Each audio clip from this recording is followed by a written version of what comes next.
Il s'agit finalement de tenter de fournir une réflexion philosophique sur les problèmes écologiques. Une telle réflexion est bien entendu loin d'être une condition suffisante pour la résolution du problème. Elle en est néanmoins une condition nécessaire. Pourquoi la philosophie doit-elle se confronter à ces problèmes? Nous pouvons avancer 3 raisons. Premièrement, la résolution du problème écologique nécessite d'opérer un changement de notre manière d'agir, et ce changement devra se faire, bien entendu, selon des principes moraux. Or, la science des principes moraux, l'éthique, constitue le cœur de la philosophie. Deuxièmement, la philosophie a pour tâche de réfléchir à la cohérence immanente des différentes sciences, ainsi que, troisièmement, d'interroger leurs concepts fondamentaux et leurs prémices ou présupposés pour tenter de les reconduire à des principes philosophiques fondateurs. Ces éléments donnent à la philosophie ce qu'on peut appeler un rôle modérateur. Celle-ci pense à côté de son temps si elle ne se pose pas de questions sur la crise écologique dont dépend la survie d'un grand nombre d'espèces animales et d'humaines, ainsi que le maintien du respect de nous-mêmes comme de nos institutions démocratiques. Ma contribution s'articule selon ces 3 tâches de la philosophie dans l'ordre inverse de celui que je viens de présenter. Je vais d'abord traiter de la question de savoir à quel point la rupture avec notre manière de penser actuelle doit être forte si elle veut être la mesure du défi écologique. Cela me permettra de présenter l'approche que je juge la plus plausible et d'anticiper la façon de traiter les autres questions. Je viendrai ensuite aux raisons pour lesquelles il est essentiel que les diverses sciences travaillent au diagnostic du problème écologique, puis sur les conséquences qui doivent être tirées de ces diagnostics, comme de certains principes moraux, pour la mise en place d'un système de droit qui serait moral. Outre les positions politiques et philosophiques sans intérêt qui minimisent et qui ignorent les problèmes écologiques, celui-ci suscite, pour le simplifier en termes d'idéotypes, 2 catégories de réactions.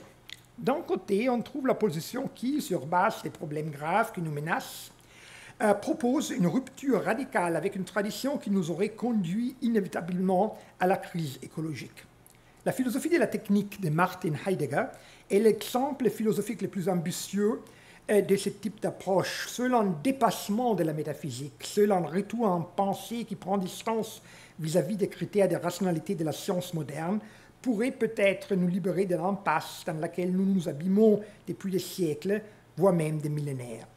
D'un autre côté, on trouve le point de vue selon lequel le monde moderne disposerait au contraire d'un réservoir d'intuition éthique et scientifique lui permettant de répondre adéquatement aux défis suscités par la crise.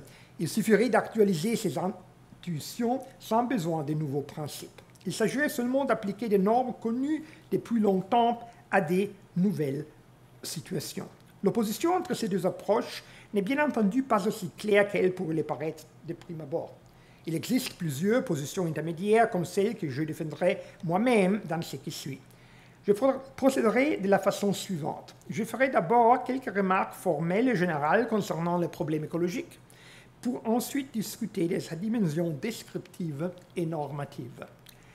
Quant à la thèse de discontinuité fondamentale, sont-elles décrites ou postulées, dans l'histoire de la science et de l'éthique, il y a une objection connue.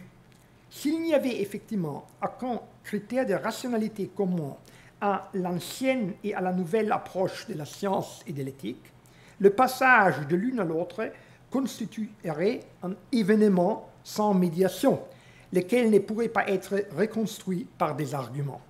On ne pourrait pas décider rationnellement d'adopter ou de rejeter la nouvelle approche.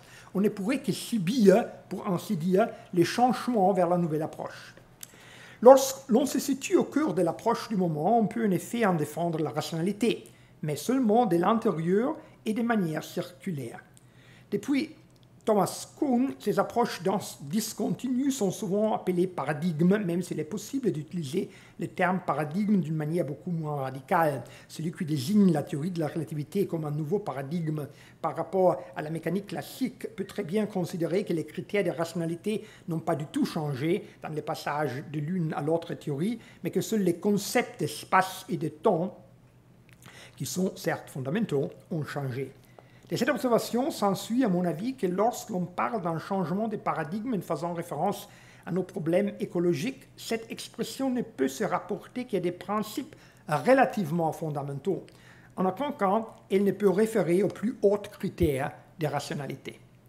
Devant l'ampleur des problèmes écologiques, il est en effet séduisant de penser qu'il s'agit d'une situation à ce point inédite que tout usage des catégories héritées de la tradition nous induirait en erreur. Seuls des néologismes comme le fameux Gestell heideggerien rendraient une justice approximative à la réalité. Heidegger a en effet le mérite d'avoir reconnu la différence qualitative entre la technique prémoderne et la technique moderne. Cette dernière ne peut pas être comprise comme une simple évolution quantitative de la première. Je reviendrai brièvement sur la décisive combinaison des modernes entre sciences techniques, capitalisme, État et éthique universelle. Cette combinaison représente quelque chose d'historiquement nouveau.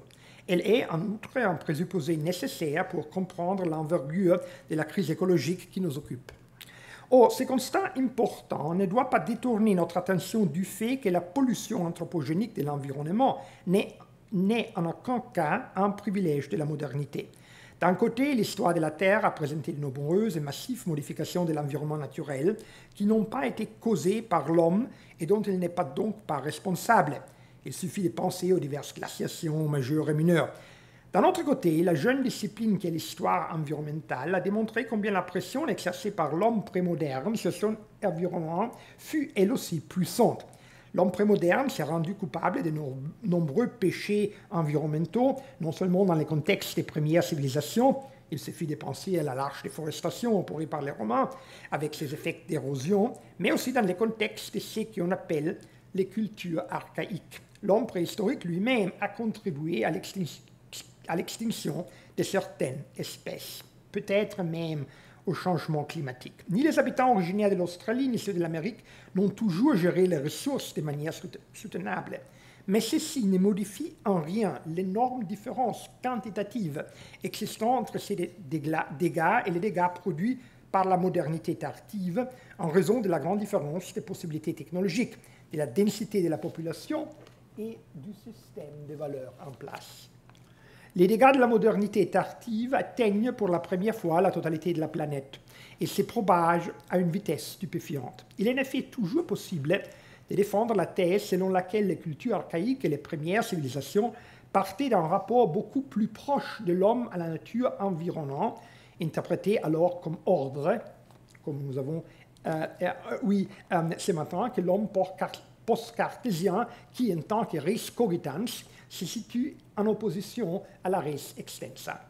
Mais tout cela ne change pas le fait que l'homme prémoderne n'avait qu'une idée vague de la structure hiérarchique de la nature, une structure dans laquelle il intervenait encore et encore de manière nuisible à cause d'une connaissance scientifique déficiente et de représentations mythiques erronées.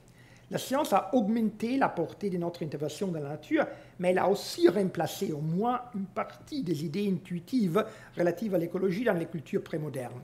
Des idées fondées en partie sur des observations et tirées en partie des mythes rationnels par des éclaircissements et des pronostics scientifiques d'une plus grande précision. C'est une vérité triste, mais elle demeure néanmoins une vérité, que les cultures extra-européennes qui commencent pour la première fois à prendre part à la technique moderne ne sont pas en condition de contrôler par elles-mêmes les dégâts environnementaux produits par cette technique. En raison de leur manque de technologies environnementales coûteuses, elles produisent au contraire, au commencement, des dégâts environnementaux graves. Il faut aller plus loin. Les crises écologiques ne sont pas nouvelles dans l'histoire humaine, mais elles ne sont pas neuves non plus dans l'évolution biologique. On peut même dire à cet égard, sans exagération, que la première crise écologique commençant avec les premiers organismes. Je reviendrai. Plusieurs centaines de millions d'espèces ont disparu dans l'histoire de la vie et les comportements des autres organismes constituent l'une des causes principales de ces extinctions. Deux conséquences découlent de cette observation. Premièrement, la crise écologique anthropogénique que nous affrontons aujourd'hui ne vient pas documenter une prétendue monstruosité de l'humanité qui s'opposerait à une bonne nature. Une telle interprétation attribue à l'homme, de manière extrêmement anthropocentrique, un rôle particulier qui ne lui revient pas, au moins en ce qui concerne son comportement environnemental. Deuxièmement, cela signifie aussi que si jamais nous désirons adopter un comportement plus sensé envers notre environnement, la nature ne peut pas purement et simplement dicter ses comportements. Ce n'est pas la nature qui nous dit de prendre des mesures contre l'extinction des espèces, même si la recherche scientifique de la nature peut nous apprendre quelles en sont les causes et les conséquences. Nous en venons ainsi à la dimension éthique du problème. À ces propos, il s'impose d'emblée de rappeler que d'après le réalisme moral, qui est la position métaéthique à mon sens la plus plausible, et en faveur de laquelle je peux aussi m'abstenir ici d'argumenter, puisque la plupart des défenseurs du mouvement écologique la présupposent de manière plus ou moins inconsciente, nous n'inventons pas les normes et les valeurs morales, mais nous les découvrons. Nous ne les créons pas, mais nous les rencontrons. Sur cette base-là, on peut toutefois défendre la thèse que, justement, au vu des problèmes écologiques actuels, l'éthique découvre de tout nouveaux principes qui présentent une rupture dramatique avec les anciens. À l'encontre de cette thèse, il importe cependant d'abord de faire remarquer que dans le contexte de l'éthique environnementale, les principaux arguments éthiques présupposent l'éthique universaliste. Précisément, dès qu'on attribue certains droits fondamentaux à chaque homme, il est inacceptable de violer aussi brutalement les droits des générations futures comme nous le faisons d'une certaine manière par l'effet, par exemple, de déclencher des changements climatiques. Si nous reconnaissons les droits, non pas seulement de notre propre postérité, mais aussi de la descendance d'êtres humains qui vivent loin de nous, par exemple sur des îles qui peuvent être englouties du fait de l'élévation du niveau de la mer, du réchauffement climatique, dans ces cas-là, nous agissons en vertu des principes moraux qui étaient totalement inconnus des cultures archaïques et qui sont redevables aux religions universelles et à leur interprétation moderne. Cette concession fondamentale doit certes être complétée par quatre restrictions importantes.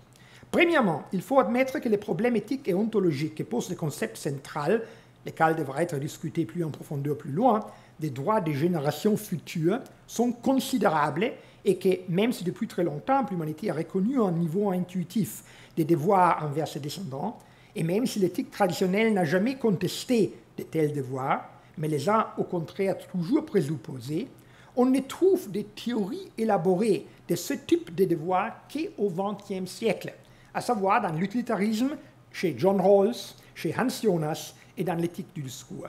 La question qui taraude Kant est bien plus celle de savoir s'il est légitime qu'une génération antérieure fasse des sacrifices lors de la mise en place d'institutions rationnelles au nom du droit des générations futures, qui est la question inverse de savoir s'il est légitime pour ces générations antérieures de vivre aux dépenses de celles-là. Et il est évident que dans les conditions d'un progrès permanent, c'est la première question qui s'impose. Deuxièmement, il faut constater qu'un certain modèle de justification de normes morales, celui qui concerne la prise en compte réciproque des intérêts respectifs en vertu des mobiles égoïstes, a été mis en question par l'idée de droit des générations futures. Les humains peuvent difficilement nous infliger dans 100 ans des sanctions pour des dommages que nous leur causons aujourd'hui. Il est vrai que la conception selon laquelle nos devoirs moraux sont fonction de nos intérêts personnels n'est absolument pas le seul modèle de justification morale qui existe au sein de la modernité. Mais il en est une particulièrement populaire depuis Hobbes et de grande influence sur les sciences sociales des premiers plans que sont l'économie nationale et la science politique. Dans cette mesure, on peut dire qu'une branche de l'éthique moderne, et même une branche décisive, est mise au défi, voire probablement mise en question par l'idée de justice entre les générations. Ceci ne vaut assurément pas pour Kant et les courants dépendants de lui. Mais à propos de Kant, et c'est la troisième restriction, il faut aussi observer que son éthique ne considère comme entité ayant une valeur intrinsèque que les personnes et même uniquement leur volonté. L'idée que des biens de la nature, c'est-à-dire des paysages, des espèces végétales et animales, des plantes ou des animaux particuliers, ont une valeur en soi, indépendamment des besoins factuels que peuvent en avoir des personnes, est totalement inconnue au Kant. À vrai dire, l'éthique antique est loin, elle aussi, d'avoir développé une théorie élaborée de nos devoirs envers les animaux. Dans l'éthique à Nicomaque, c'est en vain que l'on cherchera une telle théorie. Mais Aristote voit quand même de la valeur dans un grand nombre de choses de la nature, et un grand nombre de cultures prémodernes, en particulier dans la sphère culturelle hindouiste et bouddhiste, ont érigé certaines barrières morales en ce qui concerne les comportements à adopter envers les animaux. Pour la défense de l'éthique kantienne, on peut certainement avancer qu'un grand nombre d'éthiques environnementales ne reconnaît une valeur intrinsèque qu'au seul homme, ou mieux uniquement aux personnes, et est donc fortement anthropocentrique.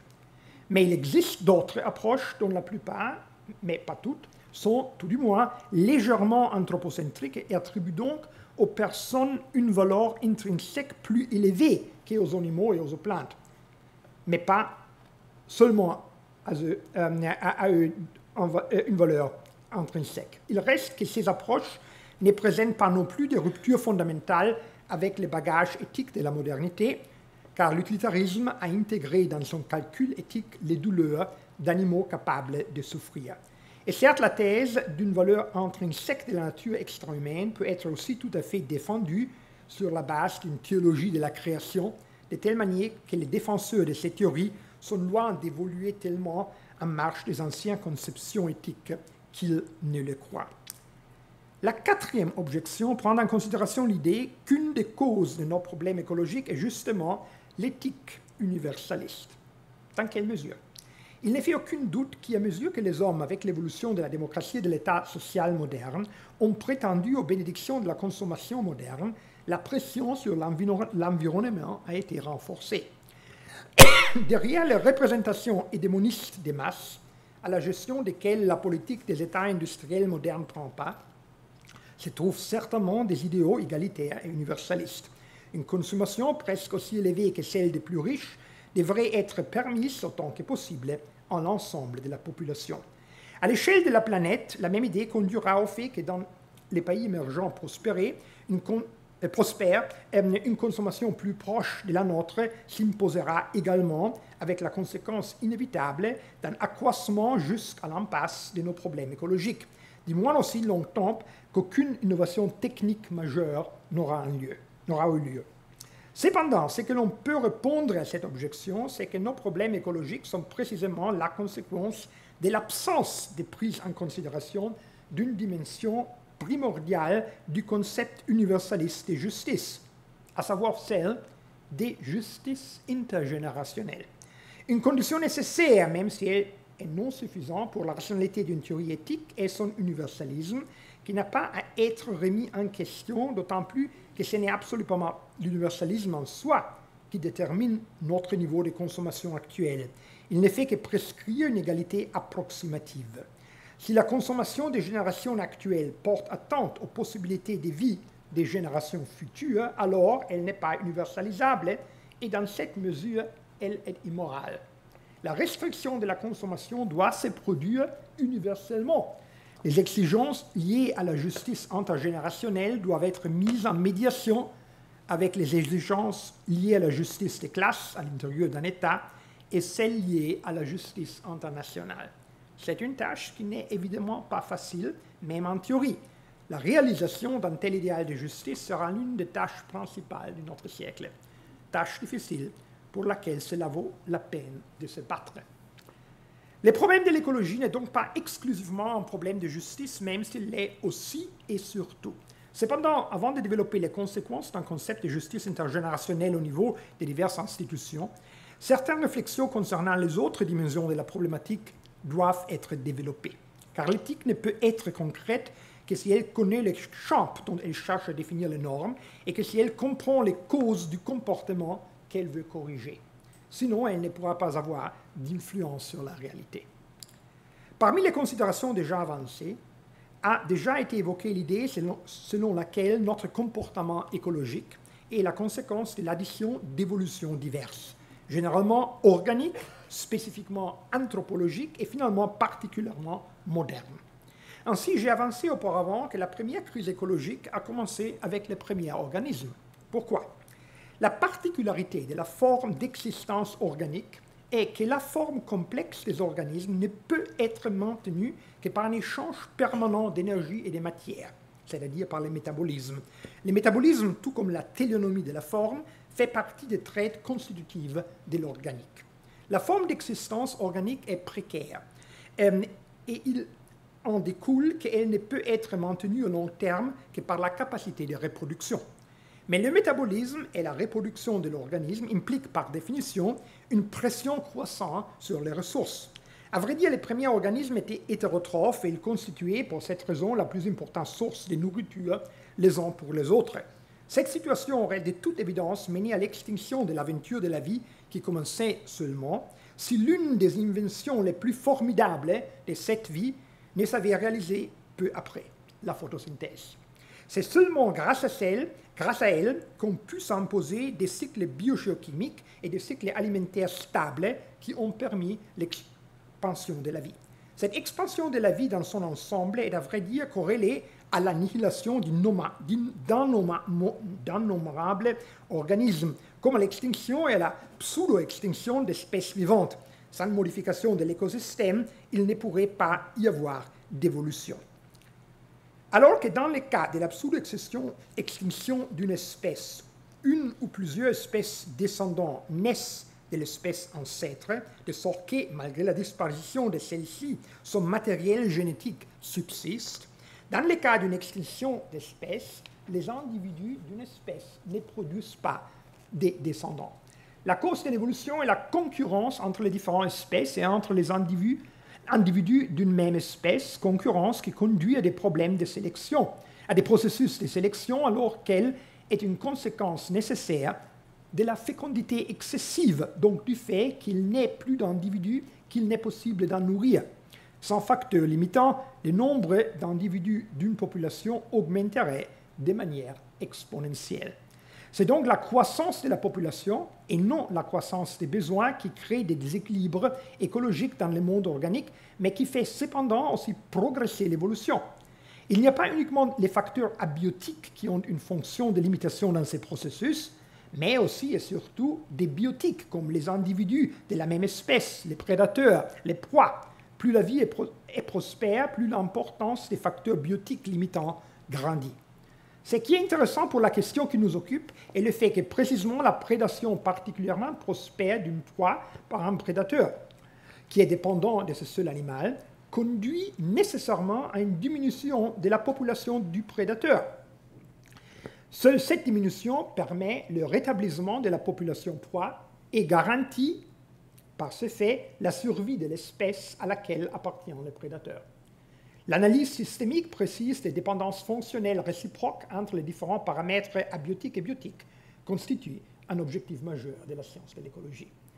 La structure des besoins humains constitue, outre la question de la densité de la population et outre l'état de la technologie, c'est qui détermine de manière décisive la proportion de l'intervention humaine dans le monde naturel. Cette structure se distingue de celle des animaux par deux facteurs. D'une part, les soucis de l'avenir, lesquels rendent l'homme, comme dit Hobbes, fame futura famelicus, c'est-à-dire qu'il souffre même de la faim qu'il n'éprouve pas encore. D'autre part, la problématique de la conscience de soi, laquelle explique pourquoi les hommes laissent leur comportement, y compris et surtout leur comportement de consommation, se faire déterminer par la comparaison avec le comportement de leurs semblables. Le besoin dont il s'agit ici est, d'après les mots de Rousseau, moins un véritable besoin que plutôt la volonté de s'élever au-dessus des autres. Toujours est-il que ces deux causes comportent aussi en elles la possibilité de faire obstacle aux catastrophes environnementales imminentes. La capacité de prévoyance, quand elle n'est pas limitée à la poursuite des intérêts personnels, peut servir à la protection des droits des générations futures. Et la concurrence est envisageable également dans le cadre de la réalisation de normes morales. Il n'est pas exclu de créer des conditions générales dans lesquelles les hommes veulent se surpasser les uns les autres par la qualité morale de leur comportement. Il est vrai, certes, qu'un mobile de ce type ne revient pas à la plus haute pureté morale, mais nous ne pouvons pas nous permettre d'attendre des actions morales qu'elles découlent des sources les plus pures, ceci d'autant plus qu'en ce qui concerne le changement de notre comportement, les exigences psychologiques sont énormes. La difficulté de prévoir les conséquences de nos actes et de se les représenter de manière sensible lorsque l'on a été informé abstraitement de celle-ci est grande. Et même si une telle représentation s'est réalisée, un changement de comportement s'avérerait difficile, non seulement parce que ces conséquences se manifesteraient vraisemblablement loin dans l'espace et dans le temps, mais aussi parce que, même avec une bonne intention, une personne isolée se dira assez naturellement qu'en tant que personne isolée, elle ne peut de toute façon changer que très peu de choses. Le sentiment de responsabilité collective est notoirement plus faible que le sentiment de responsabilité individuelle.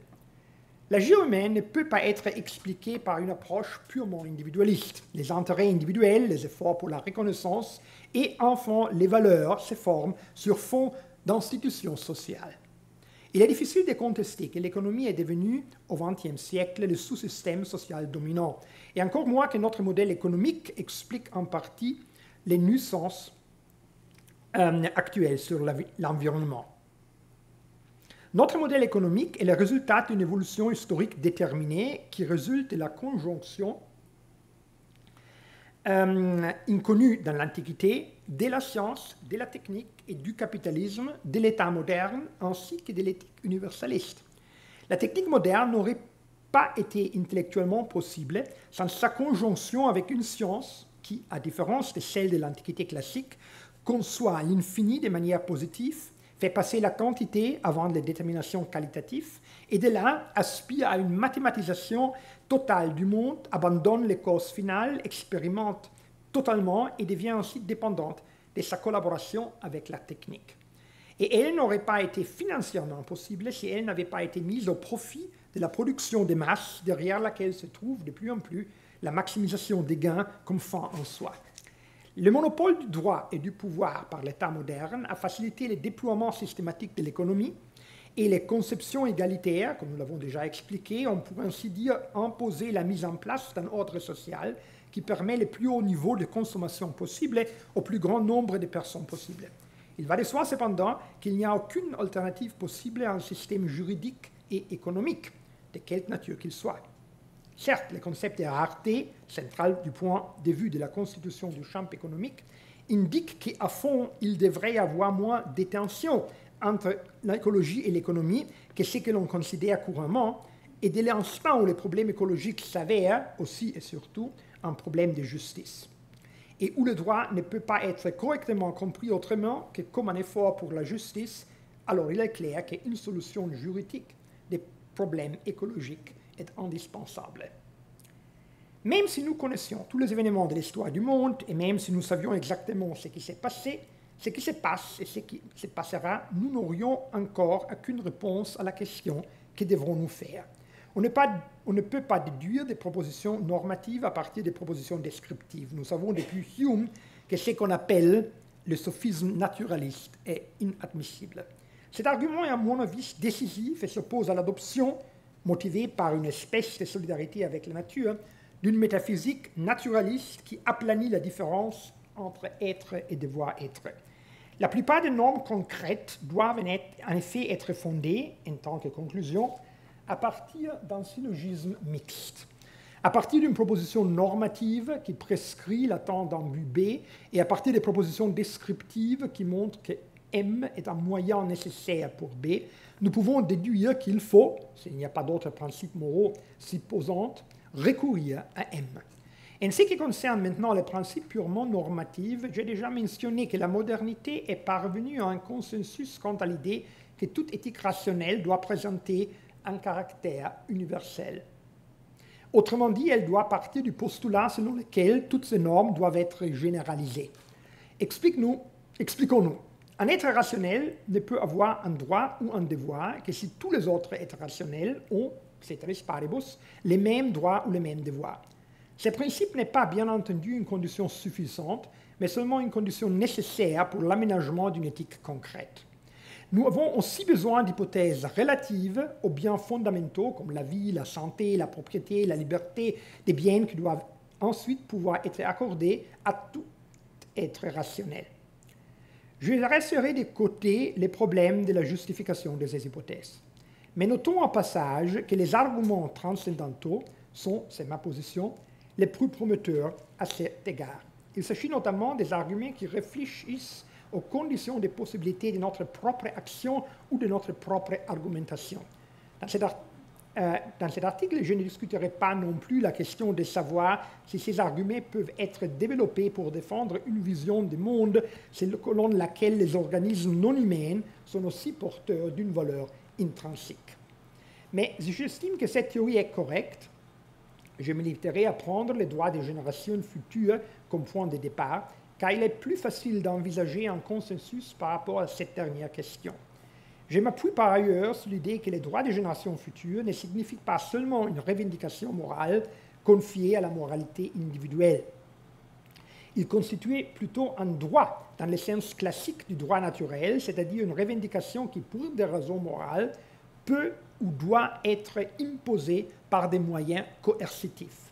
Le devoir d'imposer juridiquement certains biens moraux découle du fait que la réalisation de ces derniers ne peut être garantie que de cette manière.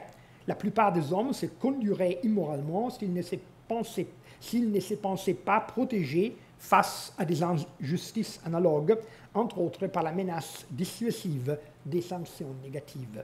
Certes, ceux dont l'action est guidée par certains principes moraux, même quand ils ne sont pas protégés par les droits, sont des agents particulièrement zélés sur le plan moral. Tout progrès politico-juridique présuppose qu'il y ait des hommes dont l'horizon moral dépasse les droits établis. Mais le but de ces hommes doit précisément consister à traduire leur idée morale dans une forme juridique, s'il s'agit en effet d'une condition nécessaire pour que ces idées deviennent des réalités effectives. Les hommes qui réfléchissent au-delà de la vie éthique établie et de l'ordre juridique établi sont indispensables, mais une moralité se refusant à être institutionnalisée dans un système juridique ne peut pas devenir significative du point de vue historique. Qu'est-ce que l'expression « société soutenable » peut bien vouloir dire? Depuis le rapport Brundtland, le concept de soutenabilité, qui provient originalement de la science forestière, est défini par rapport aux générations futures. Un développement soutenable est celui qui permet aux générations futures de faire, elles aussi, une utilisation de l'environnement. La définition est évidemment vague, car le concept d'utilisation n'est pas défini de manière précise. Dans les contextes de représentation les plus exigeants de la soutenabilité, il pourrait même s'agir d'une qualité de vie dont le niveau serait au moins celui dont nous, et nous, naturellement, n'est pas défini, les plus riches, les citoyens moyens, les plus pauvres, disposons, dont devrait pouvoir jouir chaque membre individuel des générations futures. Dans un contexte de croissance de la population, cela suppose une augmentation et non une stagnation de la quantité totale des biens.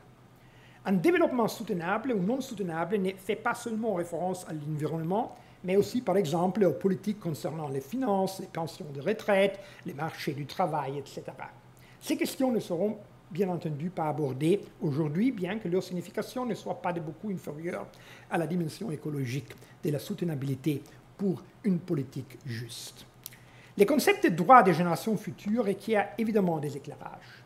En premier lieu, il va de soi que ce concept est presque toujours une abréviation utilisée pour faire référence aux droits des individus à venir. On tendra deuxièmement à défendre la thèse selon laquelle les droits des générations futures, par exemple les droits à bénéficier d'un environnement relativement propre, sont des droits conditionnels et qu'ils n'interviendront que sous la condition de l'existence des hommes à venir. C'est ainsi qu'un effet normatif anticipé découle des droits en question. Même si ces derniers tardaient quelques centaines d'années à se réaliser, on ne peut pas admettre aujourd'hui des actions ou des omissions qui blesseront ensuite, nécessairement ou très probablement, ces droits. Imaginons le cas d'une bombe qui explosera dans 200 ans. Celui qui la cache dans un endroit très fréquenté aujourd'hui et probablement aussi dans le futur se rend coupable maintenant, au moins moralement, d'une tentative d'assassinat, même si son action ne blesse pas les droits des hommes actuellement vivants. Donc, juridiquement, naturellement, vous pouvez être puni pour un tel acte. En ce qui concerne les générations futures, on peut dire, en outre, que leur existence n'est pas seulement très probable, mais qu'il nous incombe, prima facie, un devoir moral, qui ne concerne certes pas tous les individus, de nous efforcer d'engendrer et d'élever des enfants. Nos obligations envers les hommes à venir dépendent, entre autres, de leur nombre et de leurs besoins. En ce qui concerne le premier point, on peut déjà anticiper certains développements pour les prochaines décennies. Il est en outre indiscutable qu'il y a une valeur limite, aussi bien pour les hommes que pour toute autre espèce, à savoir la capacité de charge de l'écosystème. Dans le cas de l'homme, il est certainement difficile de convenir des valeurs limites à ne pas dépasser. Lorsque le seuil de besoin est bas, la population peut augmenter sans atteindre la capacité de charge maximale. Les avancées techniques peuvent augmenter cette capacité quand les besoins demeurent constants. L'élimination ultérieure des espèces végétales et animales peut augmenter la valeur limite pour l'homme. Ce dernier point est par ailleurs difficilement admissible du point de vue moral, entre autres parce que nous ne connaissons pas suffisamment l'importance d'une espèce donnée pour la capacité d'autorégulation de l'écosystème et pour les intérêts économiques, mais aussi esthétiques des générations futures. Et même s'il fallait adhérer à la thèse selon laquelle une population très nombreuse, avec peu de besoins, se trouve dans une meilleure posture morale qu'une population plus réduite, avec de nombreux besoins, il faut en même temps adopter la perspective réaliste d'après laquelle une diminution des besoins est beaucoup moins probable, en raison de la structure des besoins de l'homme moderne, que la transgression intermittente de cette valeur limite, qui aura comme conséquence incontournable une lutte brutale pour l'existence. Pour cette raison, des efforts pour diminuer la croissance de la population s'imposent moralement, sans que cela affecte pourtant l'obligation de prendre en considération les droits des hommes à venir le plus globalement possible. On peut diviser ces droits en deux catégories, celle de droit de défense et celle de droit à prestation. Les droits à prestation des générations futures sont liés aux actions positives que nous leur devons, c'est-à-dire essentiellement en investissement, tandis que les droits de défense réfèrent à ce que nous devons éviter de faire. Du point de vue de la systématicité juridique, les droits de défense sont plus fondamentaux que les droits à prestation. Et il est notoire que la plupart des violations des droits des générations futures sont des violations de leurs droits de défense, liées à la vie, à la santé et à la propriété. La protection de leurs droits de défense suppose la représentation de trois objectifs écologiques. D'abord, la préservation de certains éléments dont la perte est irréversible, par exemple certaines espèces. Deuxièmement, la conservation des capacités d'autorégulation de la biosphère.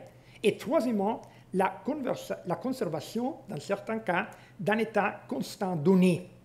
Même si la nature vivante pourrait s'adapter à notre climat, elle l'a déjà fait plusieurs fois, on doit présumer que ce type de processus d'adaptation anéantira les biens fondamentaux de bon nombre d'humains. Or, nous ne devons pas seulement éviter les pollutions de l'environnement au-delà d'un certain point, un point parfois difficile à définir, l'utilisation des ressources doit elle aussi être drastiquement réduite. Il faut alors suivre des règles générales à préciser davantage selon différents critères, par exemple selon les différentes fonctions des ressources. On distinguera ces règles générales selon que les ressources sont renouvelables ou non renouvelables, même si la distinction entre ces deux catégories dépend du rapport entre régénération et utilisation. On peut se représenter une économie dans laquelle les énergies d'origine fossile compteraient parmi les ressources renouvelables. Évidemment, ce n'est pas le cas avec nous. En ce qui concerne les ressources renouvelables, on conservera les stocks de capital naturel et on devra se borner aux intérêts au sens bancaire, tandis qu'il s'y va des ressources non renouvelables. Une régulation de ce genre n'aurait aucun sens. Dans le deuxième cas, il s'agira plutôt d'une augmentation des prix pilotée par l'État, des ressources chaque fois plus rares, coordonnées avec l'effort pour trouver des substituts. Et ici, on peut penser à différentes formes de substitution par le biais des réserves non encore exploitées, d'innovations techniques, d'une viabilisation de ce qui ne comptait pas auparavant comme ressources, etc. En même temps, il faut reconnaître les limites de la substitution du stock de capital naturel par un stock de capital artificiel. Ce qu'on appelle ressources essentielles ne peut pas être échangé contre des biens d'un stock de capital artificiel. L'idée que pour chaque génération, il y a des limites concernant l'appropriation des ressources suppose une théorie de la propriété dans laquelle la nature, comme un tout, ne peut pas devenir la propriété d'un individu ou d'une génération. Cette théorie ne s'oppose pas à la conception lockienne d'après laquelle le travail fonde le droit à la propriété privée, précisément parce que les ressources ne sont pas un produit de l'activité humaine. Il faut ajouter que pour Locke, l'appropriation des ressources n'est admissible que s'il en reste aussi pour les autres. Et on peut très bien l'interpréter comme si cela devait aussi inclure des générations ultérieures.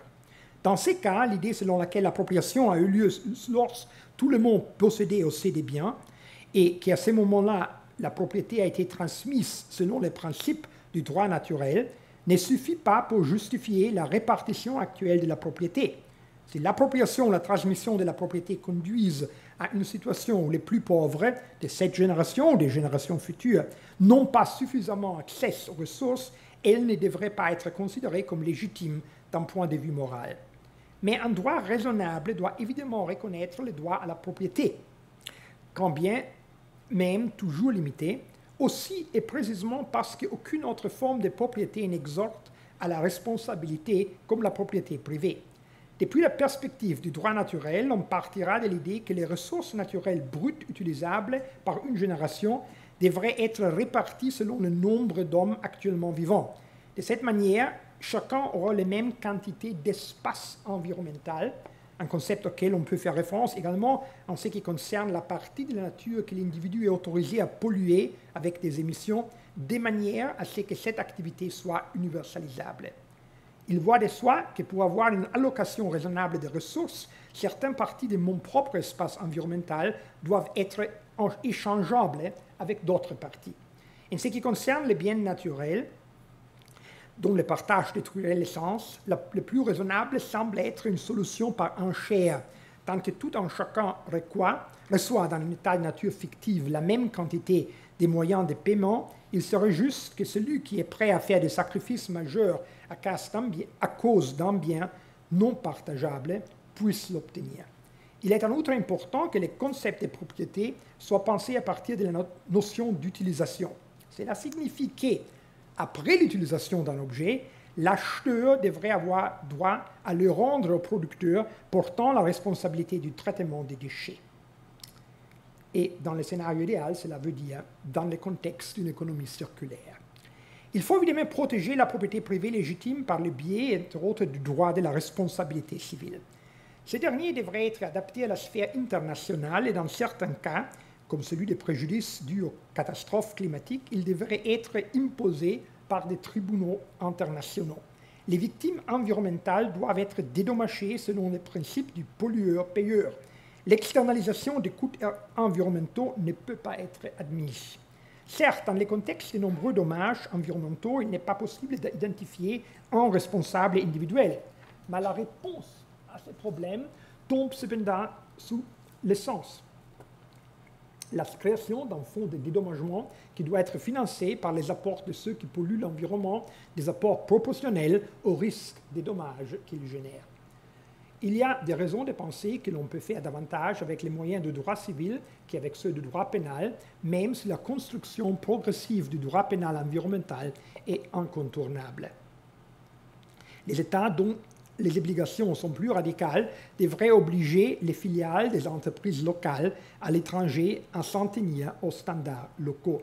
En droit des plantes, les associations environnementales s'avèrent nécessaires pour réduire quelque peu la symétrie des moyens dont disposent les humains actuels et ceux à venir, qui n'existent pas encore et ne peuvent pas défendre leurs droits. Comme nous venons de le suggérer, notre droit actuel dispose bel et bien des moyens pour protéger les monuments. Il s'agit davantage de développer les droits de la responsabilité civile et d'internationaliser certaines considérations juridiques que de rompre radicalement avec le système de droit des modernes. Quelque chose d'analogue vaut pour l'économie. En effet, le discours qui oppose économie et écologie est assez répandu et on ne peut pas nier que la recherche du profit soit à l'origine d'une grande partie de la destruction de l'environnement. Cependant, il faut toujours ajouter la recherche du profit à court terme, où le court terme peut clairement englober l'espérance de vie intégrale de l'acteur concerné. Lorsque ce dernier agit de manière rationnelle et égoïste, il peut très bien blesser les droits élémentaires des générations futures. Mais alors que l'égoïsme est une constante humaine insurmontable, le projet d'une politique économique raisonnable peut seulement consister en l'élaboration d'un cadre au sein duquel les intérêts égoïstes ne puissent être satisfaits que dans la mesure où l'on respecte en même temps les droits des autres et où l'on favorise leur intérêt.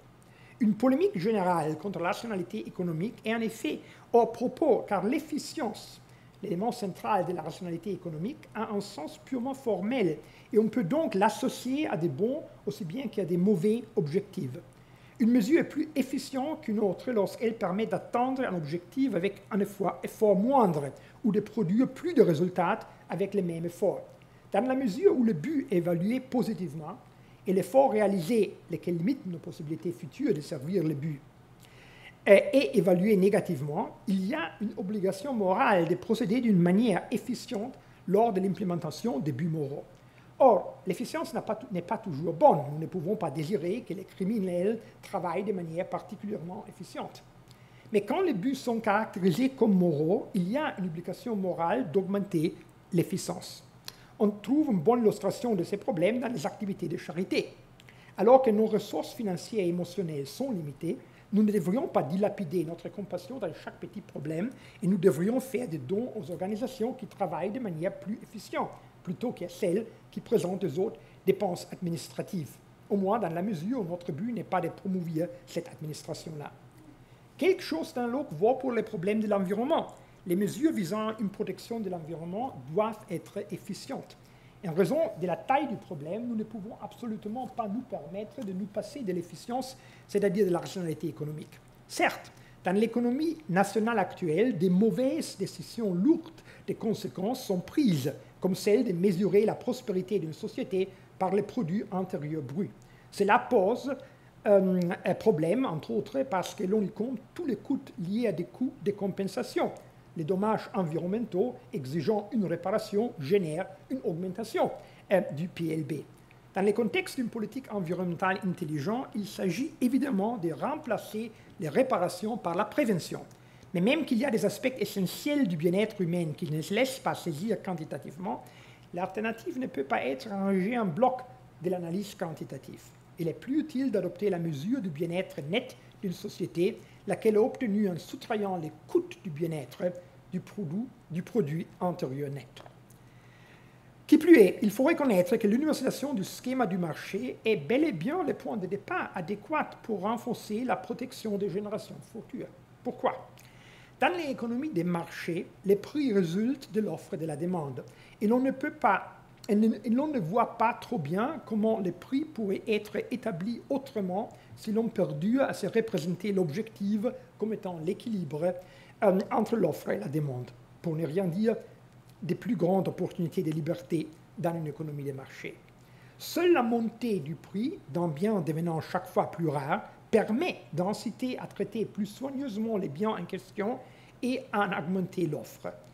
Nos problèmes environnementaux n'ont rien à voir avec la taille du marché, ils ont plutôt à voir avec le fait que la demande des générations futures n'entre pas en ligne de compte. Leur demande conduirait immédiatement à un traitement plus soigneux des biens devenus rares. Les marchés ne conduisent en effet pas à une satisfaction des besoins de tous, mais seulement à la satisfaction des besoins des hommes qui ont un pouvoir d'achat. Les membres les plus pauvres d'une génération, ainsi que les membres des générations futures, n'ont cependant aucun pouvoir d'achat, ou presque. Un État juste a donc le devoir d'aider ces derniers à obtenir un certain pouvoir d'achat. Dans les cas des humains vivants, l'État peut poursuivre ce but dans le cadre d'une politique concernant les marchés du travail et d'une politique sociale. Dans les cas des générations futures, il y a un moyen simple pour anticiper symboliquement, pour ainsi dire, leurs demandes, par des interventions dans les processus de fixation des prix. Afin de restreindre l'épuisement de ressources ainsi que la pollution de l'environnement, l'État peut établir des quotas, mais il peut également fixer des prix, ce qui conduit indirectement à une restriction des quotas. Ces deux solutions présentent des avantages. La solution des quotas atteint son but immédiatement, ce qui pourrait ne pas être le cas dans la solution du prix. Mais cette dernière incite les acteurs à rester sous les quotas établis. Dans tous les cas, il est clair que le but de ce qu'on appelle les taxes environnementales ne doit pas être l'augmentation du produit fiscal de l'État, mais la diminution de l'exploitation de l'environnement. Tout dépend de son effet incitatif, lequel atteindra son plus haut degré lorsque l'État ne devra pas percevoir ces taxes. Dans certains pays, l'introduction d'une taxe environnementale suppose évidemment la diminution d'autres taxes, car la charge fiscale peut devenir trop lourde. Enfin, si l'on augmente les taxes environnementales jusqu'à un point adéquat, c'est-à-dire la restriction de l'exploitation de ressources dans la mesure requise, il est probable qu'elles vont pousser les acteurs à augmenter fortement l'efficacité de la production, de la répartition et de la consommation. On peut en effet s'attendre à ce qu'une révolution dans l'ordre de l'efficience permette de diminuer la charge que nos activités font peser sur l'environnement. Dans une économie nationale et mondiale, les agents de transformation décisives sont généralement des entrepreneurs innovateurs au sens de Schumpeter. En mettant des entraves à leurs possibilités d'intervention, on n'augmente pas les potentiels d'innovation d'une économie nationale. Il faut avouer que la destruction créatrice qui caractérise chaque phase innovatrice en économie produit pendant un certain temps du chômage ainsi qu'une augmentation de la brèche entre les riches et les pauvres. Or, si l'on veut à ce que personne ne tombe sous le niveau de la pauvreté absolue, et si l'alternative à un chômage passager et une stagnation de l'économie ayant pour conséquence un chômage répandu et long, alors le mal mineur est en général celui d'une acceptation de la destruction créatrice, particulièrement lorsque cela entraîne une protection des droits des générations futures. Les générations futures sont les plus faibles socialement, et la défense du status quo est une fonction de l'argument selon lequel une augmentation du prix de l'essence limiterait les voyages en voiture des plus pauvres n'a rien à voir avec la justice sociale. Une telle limitation est précisément le but de cette mesure qui, au demeurant, impose aussi des limites aux plus riches, proportionnellement, du moins jusqu'à ce que des ingénieurs créatifs développent des voitures d'une efficience supérieure. Il est clair que ce genre de mesure continuera à être vécu comme quelque chose de douloureux, tant que la structure des besoins humains n'aura pas changé. Cette modification est également nécessaire parce que tous les progrès d'une révolution de l'efficience sera rapidement compensé par l'augmentation des besoins, si ceux-ci augmentant aussi rapidement que l'efficience. Les progrès juridiques, techniques et économiques ne s'en sortiront pas sans une révolution de la suffisance, sans une culture de la modération, laquelle est alimentée, entre autres, par les ressentis de la valeur intrinsèque des biens naturels en danger. On peut penser à la mise en œuvre d'une économie soutenable dans laquelle la poursuite des intérêts individuels puisse avoir lieu sans porter atteinte aux droits des générations futures. Pour ce faire, l'État ne doit pas intervenir dans les décisions individuelles des acteurs économiques, mais il doit régler sévèrement les conditions générales de manière rationnelle. Mais ce que les États le feront. Ne faut-il précisément pas un abandon, dans la dimension politique, de l'égoïsme naturel pour produire une harmonie plus parfaite entre les intérêts personnels et les biens communs que celle qui domine actuellement? Cette question s'impose d'autant plus que dans les démocraties modernes, les droits des générations futures sont ainsi peu protégés que dans les sociétés du marché moderne.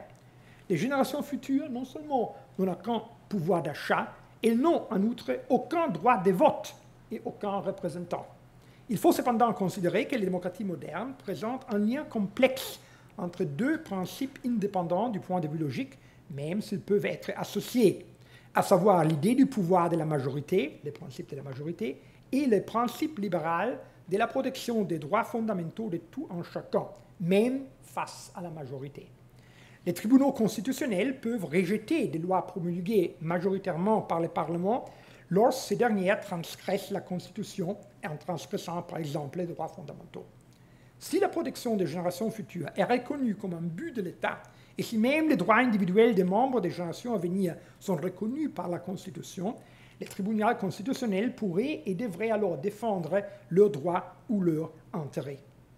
On pourrait aussi penser à un organe de l'État constitué par des experts désignés ou élus pour une seule et longue période qui représenterait les générations futures comme un tuteur, soit en tant qu'organe consultatif, soit, dans certaines circonstances, en tant qu'organe avec pouvoir de veto à l'encontre de certaines lois du Parlement qui portent atteinte aux droits des générations futures.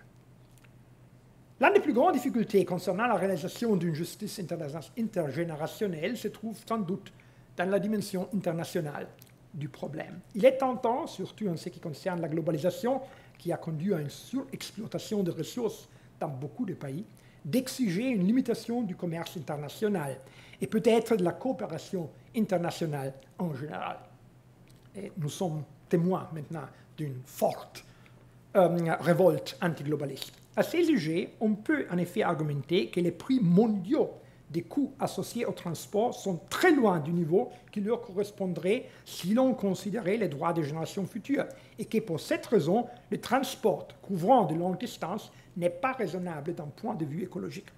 Les États qui défendent une politique de prix plus raisonnable pour les ressources rares ne doivent pas non plus accepter la concurrence d'États qui, sur la base des standards environnementaux plus bas, produisent aux dépenses des générations futures. Des droits des douanes écologiques sont aussi justifiables que les taxes écologiques. Mais, à partir du moment où les prix sont corrects et les standards sociaux minimaux sont assurés, il n'y a plus rien à dire contre le commerce international. Et les réactions protectionnistes apparaissent dès lors comme une tentative pour échapper à la pression conduisant à une augmentation de l'efficience, c'est-à-dire à une pression positive du point de vue écologique, comme nous l'avons vu. Il sera essentiel de parvenir à un accord sur les standards environnementaux concernant l'utilisation des ressources et les émissions dans des accords internationaux et dans le long terme de façon centralisée à travers la mise en place d'un Conseil environnemental des Nations Unies analogue au Conseil de sécurité. Il est évident que la conversation du statu quo concernant, par exemple, les émissions de carbone-dioxyde n'a aucun rapport avec la justice. Elle ne ferait que s'augmenter l'avantage des pays industrialisés. Seule l'allocation de la même quantité d'espace environnemental pour chaque être humain est juste. Et cela veut dire concrètement une allocation calculée en fonction du nombre d'habitants de chaque État. Cette allocation accordée aux États individuels devrait ensuite valoir pendant un nombre d'années significatif, non seulement pour des raisons pratiques, mais pour créer des incitants en vue de la restriction de la croissance démographique. Les tâches que notre siècle doit accomplir pour donner naissance à une société soutenable sont énormes. Ou bien ce siècle deviendra écologique, ou bien il conduira à catastrophes qui feront sombrer tout ce que nous connaissons jusqu'à présent de l'histoire humaine. Il est compréhensible qu'on puisse parfois être découragé face à ces exigences, mais tout du moins, ne devons-nous pas craindre que le nouveau siècle soit pauvre en défis, et on ne peut pas affirmer que notre raison doive capituler face à ces problèmes. Certes, la sectorialisation de la raison vers la fin du XXe siècle a aggravé la crise écologique jusqu'au point que nous connaissons. Mais une raison globale capable de reconnaître les valeurs fondamentales, et parmi elles d'abord la justice, peut sans doute résoudre les problèmes environnementaux. Celle-ci verrait dans la succession des générations qui apprennent à respecter la valeur intrinsèque de la nature quelque chose de plus précieux que dans la satisfaction muette des intérêts égoïstes, qui auront donc profit de cette raison pratique. Merci pour votre attention.